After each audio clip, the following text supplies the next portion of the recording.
Muslim girl groomed by her teacher to become a boy. She cut her hair short and using a different name on the register for her, was using different pronouns for her, encouraging her to embrace her new self. They were hiding it from parents. Sometimes on the internet, these groups, it's almost like a cult. They bring you in and they will tell you, don't listen to anybody else, only listen to us. They'll bring you into their alternative family. And all these Muslim children stood up and said, no, this is unacceptable, this is clearly forbidden in Islam, and they spoke out. And then the community came together to challenge that, and the school then had to apologize. This is very powerful, bro, honestly. So I say, whatever engagement parents have with schools, it leads to a positive difference. Wow, that was a success story. Well done. Allah bless you, bro. When was the last time your dad hugged you or said, I love you? When you become a father or a mother, sometimes you've got to relegate your own personal feelings for the good of your children. If you speak to a family that's going through this and you say to them, did you ever think you'd be in this situation? They say no. Because nobody expects to be in that situation. Yes. Don't think that just because you're a Muslim family that's practicing, that's been on Hajj, that goes Umrah every other year, don't think that that makes us immune from this fitna. None of us are.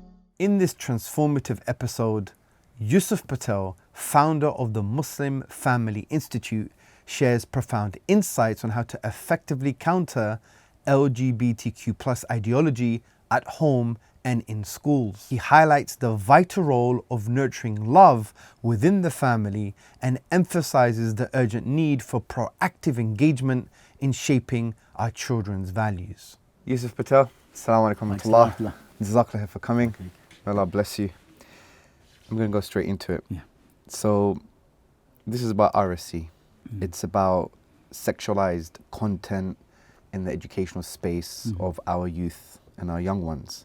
So the first question I have is, how can Muslim parents safeguard their children from premature exposure to sexualized content in schools without withdrawing entirely from engagement? And this is a critical question which many parents, especially in the UK space, want to ask. I think firstly, parents need to take steps to find out what's being taught in schools. Because I always get questions from parents who say, look, what's being taught in my child's school? I don't know until you ask. Yeah, I know I've got a general idea what's being taught in different schools, but actually just going to a school and say, look, I want to see what's being taught. You have an absolute right to see the resources. They'll probably invite you in to come into school to look at all the resources. Then you can make an educated judgment about that. There's some aspects you can withdraw from, some aspects you can't, but at least having an overview of what's being taught to your child is a good starting point. And then asking lots of questions. Whenever you ask questions to schools, it forces them to reflect on their practice. And a lot of the time, a lot of schools, sometimes we think lots of schools are thinking very carefully about what they're teaching and they're planning in very intricate detail, but that's not the case. Most of the time, schools just want to just do the subject, they buy in resources, they follow what other schools are doing, and that doesn't give them time to reflect on the pupils in front of them, whether they come from a particular background or not. That's not really on their mind. It's just getting it done, ensuring that they're teaching the subject. So asking questions forces them to reflect, sometimes on first principles. Why are we teaching what we're teaching? How are we teaching it? Is there another way of teaching it? Yeah. Okay, that's a very good beginning. So this led to another question in my mind, which is from your experience when you've seen parents ask questions to the management, the school management, have they changed their approach? Have they taken, the input of the parents more seriously? Do you have any positive or even negative so what I'd say, stories? Any time a parent engaged with a school on this subject, it leads to a change. Whether that's a small change or a major change, it leads to some change. Because first of all, it places it on the agenda of the school. Most of the time, if parents are not raising questions about what's being taught, are not inquiring about how their children are being taught this subject, schools often think parents are unconcerned about this subject, and so they carry on and they apply their own thinking and they implement it upon our children. But when you start to ask questions, it disrupts that normality and says, okay, that means parents are interested in this subject. And so what I'd say is that just asking questions to schools enables schools to realize, firstly, it's a key concern for parents. Okay, so say you're speaking to some Muslim parents, what questions would you advise them to ask? Like, let's get a bit specific here. So they walk up to the school teacher or the head headmaster or headmistress. I don't know, are those right terms now to use? Yeah. Head teacher. You're the head teacher, sorry. So, you know, what is the ideal thing for them to say? Do they write it down? Do they have a specific meeting? Do they go directly in the school playground just before school starts or after? Give us some advice. I think in the first instance, it's really important that parents email or write in those questions. Because what it does is that, you know, when you receive verbal questions, you answer in a different way to when you receive them in a written form. And there's an audit trail. There's information there you can go back to and say, oh, you said this.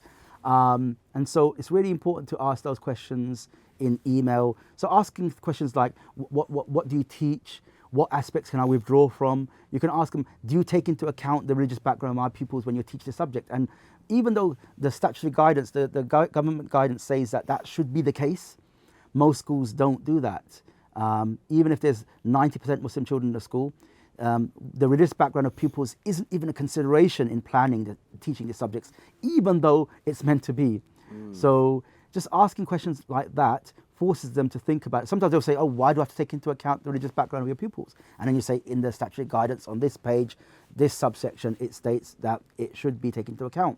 How are you doing that? Or if you need some help in that, I can help you to think about what my child's life as a Muslim impacts what's being taught or what should be taught to my child. Asking questions about if a child in the class asks a question that gives an alternative view about, for example, LGBTQ plus relationships or same-sex relationships, how would that be received by the school? Because sometimes schools will really will jump on that child and say, no, you can't say that. But they have to allow a plurality of opinions in the classroom, and even the religious opinions of children need to be taken into account and allowed to be voiced in the classroom. I've actually created a toolkit where I've created like a list of like 30 so questions that parents can tap into and send to schools, including template letters, including understanding what's being taught in schools, understanding what aspects of the statutory guidance to refer to when approaching schools, just like a huge toolkit which parents can utilize to make a lasting impact and a comprehensive impact upon schools in an informed way. Where can we find this? So it's in its final stages of being finished. It's like a dissertation length document. It's a reference document. So inshallah, I'm looking to get it designed and printed within the next 2 weeks, and it'll be released on our website, inshallah, and probably even on Islam 21C, inshallah. Brilliant. And what's your website? So MuslimFamilyInitiative.org. Okay, mashallah, that's a great service, bro. So this leads to one of the questions I've written down concerning the legal rights of the children and the Muslim parents. So what you're basically saying is that the guidance is that they can go to the school and say, well, part of the guidance for Irish education is that you consider the religious background of the child. Does that mean they have to have resources in place, or does that mean resources in place will only come into place if it's asked for? So what I'm trying to get here is, do Muslim parents have to actively get involved and say, look, this is part of the guidance. You haven't been considering the religious background of the pupils, the students. Can you please do so? So unless parents raise it, it tends not to be adhered to. So schools don't practice it unless it's brought to the attention of schools. So I was speaking to a school yesterday, and just because of the fact a few group of parents, actually one father really, brought parents together and started to raise questions about some of the things being taught to all the children. And as a result of that, the school made lots of changes and are still making changes to the learning materials that they're using. But also, the school started to say things like, we're in the classroom, if a child wants to express their religious views, we allow that, or we encourage that. And so a child will say, oh, that's not what we do. We don't have boyfriends and girlfriends. And we allow that discussion to happen in the classroom. But that's not the school taking the initiative to implement the requirements. It's parents coming together and saying, look, we want things done differently in line with what the government has stated needs to happen in the classroom. And so, yeah, absolutely, this doesn't happen unless parents can't go to schools and raise these with schools. So that could mean they could bring in some resources that reflect different viewpoints in the classroom, or it could be the style of teaching where they say, okay, this is what some people in the society believe, but what do you believe? And open it up to children to express their own values, perspectives on moral issues. Do we have any resources at the moment that parents could access? So say a parent goes into a school and says, I'm not really happy with the way things are going. Yes. My children are Muslim, they come from a Muslim background. Part of the guidance is that you have to consider that, but you don't have a framework, you don't have a set of criteria or principles or resources to enable that. And then if they say, well, help us, then what does the parent do? Most of the time, schools won't really just bring in resources from all over the place, because they usually have a particular resource that they use. But included within a discussion, for example, if they're having a discussion around, say, marriage or relationships that go beyond just a friendship relationship, for example, they'll do that in secondary schools. Now, a school just has to include within that some people in the society get married, some people don't get married, some people... there's different types of relationships. What type of relationships happen in your community or in your family? And just open it up for children to be given permission to express their own values, perspectives. I think so. That's the key. Just ensuring that schools have that ethos set into the curriculum where they enable children to express that. Like, for example, a child a parent contacted me that a child in a school which had 95% Muslim children, who's expressed in the classroom to an outside. There was an outside group, external learning provider that came in, delivered some training about same-sex relationships. Now it was told, and all these classmates were told, you can write down any questions you have. There's a safe space. Put it in this box, and we'll answer it. So he said, look, why am I learning about this when it goes against my religion? Yeah, this was like an 11-year-old child, year 7 in first year in a secondary school. Now, when they came back from half term, the teacher came into the classroom, the head of year came into the classroom and said, who wrote this? Yeah, it's almost like inquisition. Who wrote this message? This is a homophobic message. I want to know who wrote it, like really angry. Now, obviously that child's not going to come forward and say, I did it. And so she said, look, if nobody comes forward, you're all going to get collective detention, like collective punishment. And then she said, and she incentivized other children to write down the name of who they thought it was. Oh dear. Yeah? And so someone said, oh, it's that child. Now that child was taken out of the classroom by another teacher and just told, look, you know what you did was wrong, don't you? And he said, no, I don't. And that response was not responded to by saying, actually, this is what we think you did wrong. And he could then respond. It was like, no, you should know what you did. It's almost a very Kafkaesque type approach. Like he was on trial for a crime he didn't know what it was, a crime that was not named.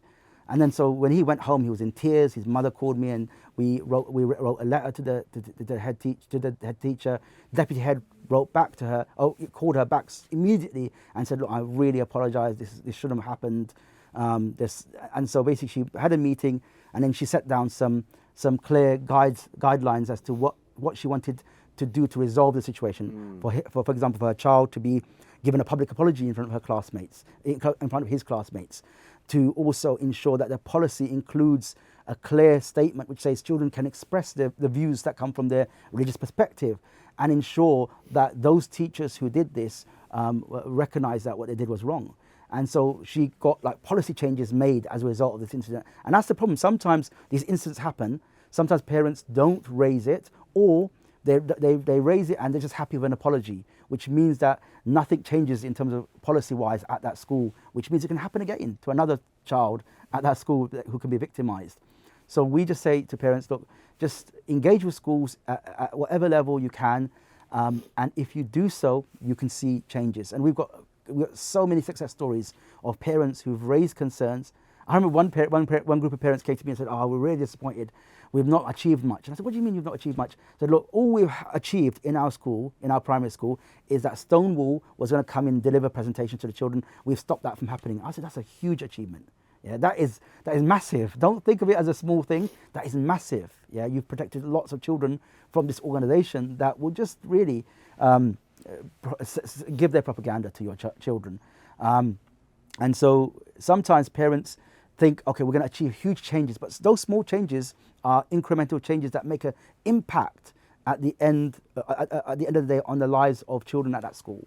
So I say whatever engagement parents have with schools, it leads to a positive difference. Wow, that was a success story. Well done, well done. Yeah. Allah bless you, bro. It wasn't me, it was those parents. Well, you helped them. You helped them. So that's excellent work. And this is exactly what we need to be seeing. And this brings to my mind that our parents cannot outsource the kind of parenting to the schools now. Yes. We don't live in that world anymore. Yeah. And they have to be more assertive, if you like, by speaking to the school and saying that, you have to consider the faith background, and hopefully the school would adjust its policies. So in saying that, say you have a kid who's 11 years old or 10 years old, and there's an RSC class and it's talking about same-sex marriage or same-sex relationships or any type of relationship outside of the Islamic framework, and then they say, put their hand up, right, and they say, this is totally immoral in our tradition, and the reason is it's immoral because we take our morality from God and you don't, right? So if they were to say such a thing, is that okay? Is that part of the guidance? How does the teacher navigate that? Would that child get into trouble? No, I think what we should do is, so I remember some parents saying to me, look, what we should do is teach our children to use acceptable language to express their views. Yes. And I will say to them, no, don't do that. No other child in the classroom, from whatever background, is asked to do that. If it's a child who believes in animal rights, the parents will say, don't use these words, use these words. So sometimes, that will create a sense of second-class citizen status amongst our children and create a real think that I can only say things that are palatable to the listener.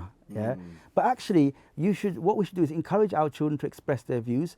If it so happens that the school considers those views to be unacceptable, that needs to be challenged by the parent when it happens. But I think a child should be to express their views in a way, as long as they don't use derogatory language, they don't use swear words against people or call for violence against people, which never happens. Children don't do that, but children will say, look, no, we don't do that. We don't live like that, or this is unacceptable in our religion, or it's sinful. Some schools will take that word sinful, even though it's a secular teacher who has no conception of what sinful actually is, and they'll take offense and say, how can you say it's sinful?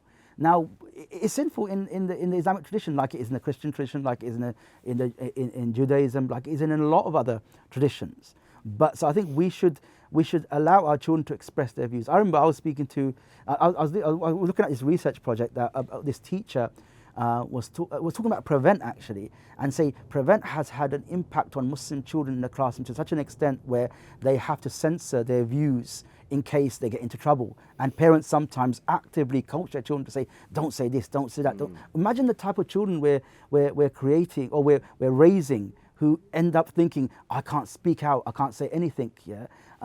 So I think instead of accepting those standards which other children are not subject to, we need to challenge those and say to our children, absolutely. Now I remember sometimes children will express views in the classroom and really stand up for Islamic values in a way which I think I would be proud of if that was my child in the classroom. And I think as parents we need to see that as a positive sign. There was an incident in that secondary school up north near to Birmingham, Wednesbury, where a speaker who claimed to be Muslim stood up and said, look, I've looked in the Quran and in the Bible, there's nothing that says that says same-sex relationships are forbidden, are sinful. And all these Muslim children stood up and said, no, this is unacceptable, it is clearly forbidden in Islam. And they spoke out, and a lot of them were disciplined. And then the community came together to challenge that, and the school then had to apologize for the heavy-handedness of the response. But when I saw that, I thought, excellent. It's really good that Muslim children are speaking up in these situations. It shows real signs of courage, which we need to develop in our children. And it's legal and it's allowed. Absolutely, yeah. And it's part of the existing guidance. That's right. So in a way, the onus is on us to be a bit more assertive and get involved. Yes. Okay, excellent. So moving to my next question, and this is about gender ideology in primary education. So what are the kind of dangers, do you think, of normalizing gender ideology in primary education, and how should Muslims strategically respond? I think one thing is that there's a judgment happened just a couple of weeks ago, Supreme Court judgment around gender ideology, which has a huge impact because it looked at the Equality Act and say, what did Parliament understand by sex and gender actually gender is not actually even in the Equality Act, but sex. What did it understand by sex? What does that mean? And they said sex means biological sex, the sex you're born with. And so this allows parents now to view things in a way which in the past the law was clear, but it wasn't, it was being muddied by lots of different lobby groups. So now in schools, we have the right to say to schools, you're not allowed, for example, one thing that was happening in schools where children were being socially transitioned. What that meant was that a child, maybe a girl or a boy, usually a girl, yeah, more girls want to be boys than the other way around. Yeah, a girl would say to the teacher, "Look, I feel like I'm a boy," yeah, so that girl would go to the teacher, and then the school would then unilaterally make changes in the school to adapt that to embrace that feeling, yeah, that child had. So they'd maybe use a different name on the register. So, okay, what name do you want to be called? But I want to be called John. I want to wear the boys' uniform. I want to go into the boys' toilets. And if it's a girl, if it's a boy who wants to be a girl, similar things were being done. Now, there was even though the law was clear that there's such a thing as biological sex, it was being muddied. But this Supreme Court judgment means now that a school can say that girls who are biological girls can't go into the boys' toilets, boys who are biological boys can't go into the girls' toilets, even if they identify as being from a different gender. This whole idea, and the thing is, the previous government wrote a document which said gender ideology is a contested idea, it's not settled science. And I think that was really important, because what it said was that it's a sociological concept. It's not really, it's not like it's not a fixed thing that somebody is born a boy and wants to be a girl, and then when they want to be a girl or vice versa, that's something which has evidence behind it, that's a real thing. Even the NHS guidance now is saying that if somebody expresses that view, then there should be like a watchful watching approach, that where you give that child time to understand what they're asking, because most of these children who are born a girl want to be a boy or vice versa, they're going through some trauma, they're going through some underlying issues. Rather than this idea of changing their sex or gender is seen as a panacea for all their problems, and it never doesn't change their problems, even when they go down the path of gender reassignment. So I think what we're going to do is we've got to go to schools and say things like unisex toilets shouldn't be happening, because boys and girls who are biological boys and girls shouldn't be in the same space. There should be boys' toilets, there should be girls' toilets. Things like using different names or using different pronouns. I remember I got a call from someone who said, look, I know of a girl in this class, Muslim girl, yeah. She is being almost groomed by her teacher, yeah, to become a boy. She cut her hair short, and the parents just thought she was going through some sort of state, some phase. Maybe it's just how she is. She's a bit different. But actually, this teacher was using a different name on the register for her, was using different pronouns for her, was actually encouraging her to embrace her new self. And they didn't inform the parents. When the parents came in for parents' evening, they would use her real name and her actual pronouns, but they were hiding it from parents. Now, this sort of thing, first of all, it shouldn't have happened then. It definitely can't happen now. So these sort of instances need to be challenged as soon as possible by schools. I think asking questions to schools around how they have responded to this Supreme Court judgment is really an important starting step, around getting schools to rethink these practices around a contested ideology. You're listening to or watching OnGuard, where we don't just talk, we stand. This is the media of resistance, of truth, of the Ummah rising. But we can't do it alone.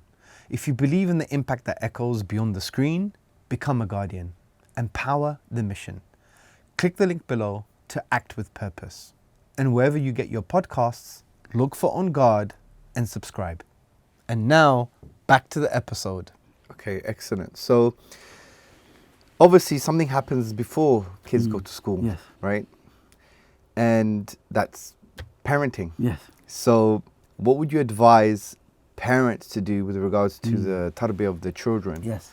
Not only before the RAC stage, yes, but during and after. And absolutely, what does it look like? Yeah, absolutely. I think I'm a big advocate of this idea that, I think a lot of parents need to rethink our own attitudes to our own children. You know, the number of Islamic institutions, imams, makatib, madaris, who say, look, parents almost hand over their children and expect us to raise them. It's unacceptable. The original responsibility rests with us as parents. We are tasked with this hugely important step of raising our children, inculcating within them values. And I think we've got to rethink our priorities. Sometimes, as Muslim parents, our priority can tend to be academic achievement, academic attainment over character development. And character development precedes everything. Absolutely. It's so important. And I think what we need to do is just realign our priorities to say we need to be proactive. One of the things that we need to do is ensure that our children develop a clear understanding of why they're Muslim. And also, we need to inculcate within our children a real personal relationship with Allah subhanahu wa ta'ala that is not dependent upon the parent as intermediary or as I was born into a Muslim family. You know, steps that they take to recognize. There's even research in Western academia about how children who develop a personal relationship with God tend to be able to withstand that throughout adulthood. You know, just by things like dua, things by asking Allah personally without an intermediary for things regularly. Yeah, it's like a communication with Allah. Being grateful to Allah subhanahu wa ta'ala by saying, I'm grateful for this food I've got or for this thing you've given me, and recognizing who you're grateful to. Because in Western secular ideology, Western society, there's a tendency to understand gratitude, and that gratitude can become very, I'm grateful for this, I'm grateful for that, but not who you're grateful to for that. Things like tawbah, we need to develop in our children the understanding that when they commit sins, which we all will, to do tawbah straight away. These sort of things establish a personal relationship with Allah subhanahu wa ta'ala and accountability that is developed even in young children, that then is nurtured as they grow up. But I think as parents, we've got to take responsibility for all of that. Now, there's different institutions, different organizations in the community that can support us in doing a lot of these things. That's not a problem. As long as we recognize that we are almost the ones who are navigating that, we are organizing that. Almost, if you're like the CEO of a company and you outsource a particular project, you don't outsource it and then forget about it. You outsource it and then you say, how are things going? There's accountability still happening. Are you on schedule? Yeah. What are you doing? And then if that's not happening, why is that not happening? Because you have ultimate responsibility for that project. Our children are the best of projects, the most important of projects. So I think going on to what that field looks like, sometimes it tends to be that Muslim parents, and it's a human trait sometimes, that we respond at point of crisis. And that point of crisis is very much shaped by stress, by lots of different factors which make responses not really not the best responses. Yeah, at that stage we find it difficult to navigate, but actually we need to encourage parents to be much more proactive. One of the things we say to Muslim fathers is that a lot of the problems in young children is as a result of fathers not being there for their children emotionally, emotional availability. They can be there physically but not emotionally available. You know, there's a lot of research that shows that children who are not loved by their fathers, especially, and not loved, love is not about, for example, things like being a breadwinner and putting food on the table, but it's about things like showing overt acts of love, kissing, hugging, telling your children you love them, things that we didn't grow up with, because our parents, like our fathers, were quite distant from us. My father would hug us like twice a year at Eid. We need to change that, because there's a vulnerability that's being created in children as a result of that lack of emotional availability from fathers to their children. And I remember there was a psychologist in America called Joseph Nicolosi, and he did an interesting study into hundreds of men who had same-sex attraction. A lot of these men, most of them were Christian, and they saw a lack of alignment between the feelings they had, the same-sex attraction feelings they had, and their religion, which said this is wrong, this is sinful. So they went to Joseph Nicolosi. He worked with hundreds of men. And he said the common factor in all of these men, it wasn't the things that you thought it would be. It was that they had overly strict fathers who were not nurturing enough, who didn't show overt love to their children. And so these two ingredients came together and created that vulnerability, so that when those men grew up, they sought love that was lacking in their childhood in the only relationship that resembled that, which is same-sex relationships. But also girls also can become very, very vulnerable from the lack of love of the father. So I think we say the simple thing that fathers can do is show love to your child. And I was speaking to a father yesterday, and he was saying, look, I didn't grow up like this. I feel uncomfortable. When my girls come to me and they hug me, I feel okay. When my boy comes to me, I push him away. I said, that's very dangerous. I said, you know, when you become a father or a mother, sometimes you've got to relegate your own personal feelings for the good of your children. And you've got to adopt new policies and new approaches because you know that's best for your children. We have to break that. I don't like using this term, but the generational trauma, frankly. And unfortunately, we see this in the Asian subcontinent community. I've asked this question when I give lectures. When was the last time your dad hugged you or said, I love you? I don't think anyone answered the question. No. It's horrific. And the thing is, it's not the Sunnah of the Prophet sallallahu alaihi wasallam. If you love someone, you should tell them. He was affectionate. In actual fact, there's a popular book called The 5 Love Languages, right? Yes, right. Acts of service, gifts, words of affirmation, touch, and words of affection. Words of affection, words of affirmation. I forgot the other one now. Gifts. I said gifts. But anyway, there's 5. Okay, right. And time, quality time. Yeah. And you could see all of them in the Sunnah. Yeah, absolutely. It's absolutely amazing. And we have a very love-centric tradition from that perspective. And it's kind of missing.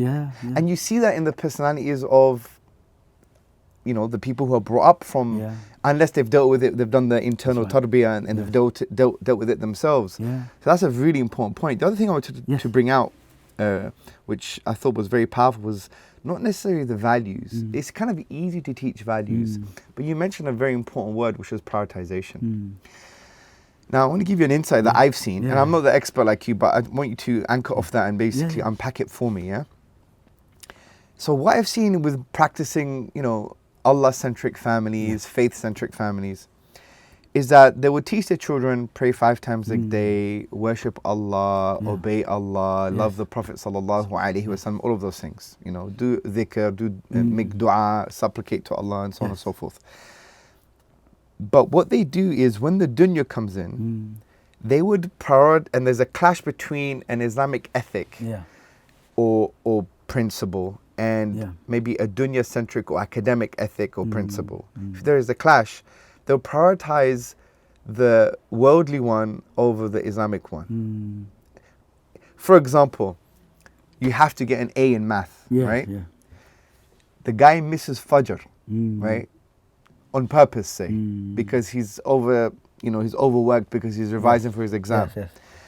There will be less reaction to missing Fajr, which is far more greater a problem than actually not doing great in your math exam. But if he doesn't do well in his math exam or doesn't spend enough time revising and preparing, there is so much pressure to the point where they've moralized it, that there's something wrong with you, you're bad, you're not worthy. So the self-worth is now contingent not on the character, as you mentioned, or the connection with Allah, but it's contingent, dependent upon the exams and secular education. Now, I'm not saying you should ignore that, no, but it's the subtle deprioritization of one over the other. And children, they listen with their eyes, not with their ears. And then when they walk into life, and they're going to have these inevitable clashes between Islamic principles and other principles, look what's going to happen. So I've seen that. And I keep on telling parents and aspiring parents, do not make that mistake. Focus on what is a key priority, because when the proverbial hits the fan, like it does in life, you're going to have tests and fitna and so on and so forth. You want them to be strong and hold on to Allah, hold on to principle and value. But unfortunately, when you have practicing people, when they enter the real world and there is this clash and this potential fitna or this fitna, they can't react effectively and they crumble. I think it's a really important point. I think we need to recognize, that sometimes people say, when you talk about inculcating values in your children, sometimes we see it as almost like a teaching thing. You teach them, you go through the hadith, and going through hadith is good. But actually, what our children tend to be shaped by is the lived Islam that they see around them. And so, I say to parents, look, we're not talking about being perfect parents, because none of us are. Of course. Yeah. But what it is that being a parent is the biggest self-development exercise there can be. Because what you want to do is almost, you want to better yourself in order that your children become better. Yeah, you want them to recognize that there's certain, like when salah time comes, you pray salah. There's no delay. Yeah. When it comes to, if you're traveling and you're in a train station, you just go onto the side and you pray. All of this sets a clear message to your children that our lived Islam is one where everything fits around the responsibility to Allah subhanahu wa ta'ala and obligation to Allah subhanahu wa ta'ala.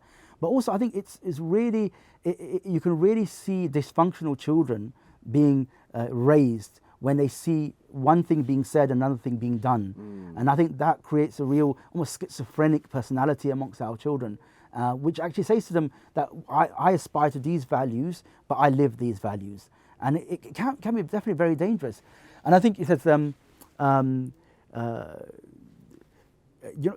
we, so it's like, there was a saying that I came across a long time ago, and it's from like a Christian book, and it was really good though, yeah? It said, values are caught rather than taught. Wow. Yeah, and I thought, and I heard that, I thought, this is really important. This is something that's etched in my memory. Write that down. Now. Yeah. So values are caught rather than taught. You can't really teach values. Yeah. Value. It's like, there's a saying that says that the apple doesn't fall far from the tree. Yes. There's truth in that. Yeah. Like, for example, I remember my mother. She used to be a very charitable lady. Mashallah. She had this box in her kitchen, and anytime she had any money, she would put notes or pounds in it. And this was before the days where you have big fundraisers and you have but people would come to the door, or there'll be something at the local mosque where there's a charity, and she'd give money in that. And that was a regular thing. And when you see that growing up, you think, wow, this is really important, and it sets your priorities. And I credit that charitable giving, that mentality that I have, to the actions of my mother.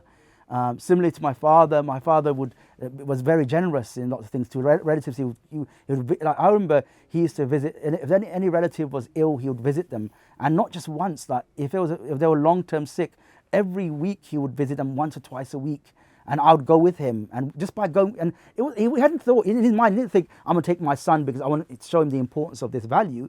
It was just, oh, come with me. So I'd go with him, and that reminded me, okay, this is important. My father worked a very tough job, very heavy lifting, came home, and that means what he did with his spare time was important because he had very little of it. So that sends a real clear message to our children that what we prioritize in terms of our time and our efforts really makes a difference. But one thing I want to say also is, one thing I found is the dua of others. Yeah. I found that to be the single most impactful thing in my life. Yeah, people making dua for me just because I've helped them in something. Yeah, in something small, nothing huge, but they've been so grateful they made dua for me, and I credit that to not having major problems with my children. Alhamdulillah, that not because of my parenting, but because of that. I really feel as though that if you're in service of other people, yeah, you'll get dua from them, and unimaginable amounts of dua. Yeah, people will just, you won't even know they made dua, but you'll see the impact of it in your life. Yeah, someone was saying the other day that he goes, my father used to help lots of people. Yeah, whenever they needed help, he'll be the first to help them. And he goes, my mother, when my grandmother, after my father died, we'll speak to my grandmother and say, look, all of our children, he had 8 brothers and sisters. And he said, none of us went into drugs, none of us went haywire. We're all generally practicing children. Yeah. And my father, he wasn't very practicing until his later years.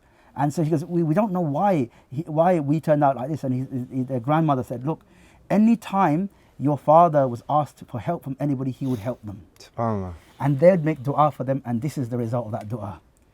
It's a really important point that we mentioned, that the things we do for others comes back upon us through the dua of others. And that's what I'd say, if you're working in a school, I said to this parent yesterday who has been working for about 1.5 years to achieve small changes in the school, I say, look, this this is going to stand up for you, not only with Allah subhanahu wa ta'ala, but it will also stand up for you when those people make dua for you, those people who didn't have the time to do as much as you did, or maybe didn't have the language, didn't have the words, they're not as eloquent in their speech as you are. And you stepped up for them and keep going on at it, even though sometimes it seems like a hopeless task. Those people make dua for you, and inshallah you will benefit from that dua. You will see the fruits of that. That was very moving. Jazakallah khair. I have a final question for you. It's actually the most difficult. All right. So, say a Muslim child comes back home, Yes. boy or girl, sits down with the parents and says, I don't think I'm a boy. Say it's a boy, right? Yes. Say it's a girl. Sorry, say it's a boy and they say, I don't think Yeah. I'm a boy, I want to Yes. become a girl. I've been learning this at school. Yeah. What do they do? You know, what I say to parents is that don't jump on the thing that a child brings to you, but think of that as almost the thing they're presenting to you that hides the underlying problems that they're facing. There's significant underlying problems that child is going through that needs to be understood. That child needs a Muslim counselor who understands the Islamic tradition to allow that child to speak. You know, I remember there's this girl that this mother called me and said, look, my daughter wants to be a boy, and I don't know what to do. I said to her, look, that's not the issue. There's another issue there. You need to almost overcompensate on developing a stronger relationship with her, showing her immense amount of love, even though that may be something that it seems counterintuitive. Show her immense amount of love, spend a lot of time with her, and then try and help her to understand what that issue is in a way that doesn't make her feel as though you're interrogating her. And so over weeks and weeks and weeks later, she contacted me and said, look, I now know what the problem is, because she's the only girl in the house, and her brothers, they eat a plate of food. They don't even take the plate to the sink. She has to do that. They throw their clothes on the floor. She has to go around the house, picking up the clothes, putting it in the washing machine. And she confided in me that the only reason why I felt like this and I feel like this is because I feel like I have to do everything in the house. They don't have to do anything just because I'm a girl. If I'm a boy, I don't have to do anything. And it seemed like a very strange mode of thinking, but you could understand where she was coming from. And she said, look, we made changes in the home. We made sure that her brothers were pulling their weight, doing the chores as much as everybody else. And now she said, no, I never wanted to be a boy. Now, this is a simple example, but at the heart of it, there are a whole host of different issues that children, especially girls in this society, are going through a huge amount of problems. Because look, societal expectations of girls is that they have to look a particular way. If they don't look a particular way, it creates almost a dissonance in them, a feeling that they are different from other children. They should look the part. You know, they see these airbrushed images all around them, and they feel inadequate. Yeah, we need to in our children, especially fathers. You know, we say to fathers, when you compliment your children, especially your girls, focus on the things that are of worth. Those substantive issues that are not the superficial issues about looks. Say to her things like, you know, I heard your recitation of the Quran is beautiful. Jazakallah, may Allah reward you.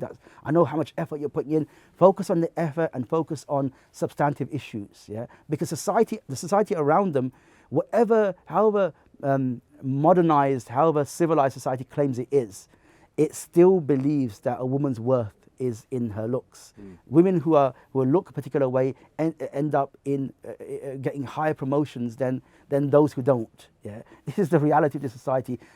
People are still superficial. They focus on looks. So counteract that in society. But in terms of if a child comes to you, just try and understand the deeper issues that child is going through. They may need counselling from a trusted Muslim counsellor, not just any counsellor who affirm their feelings.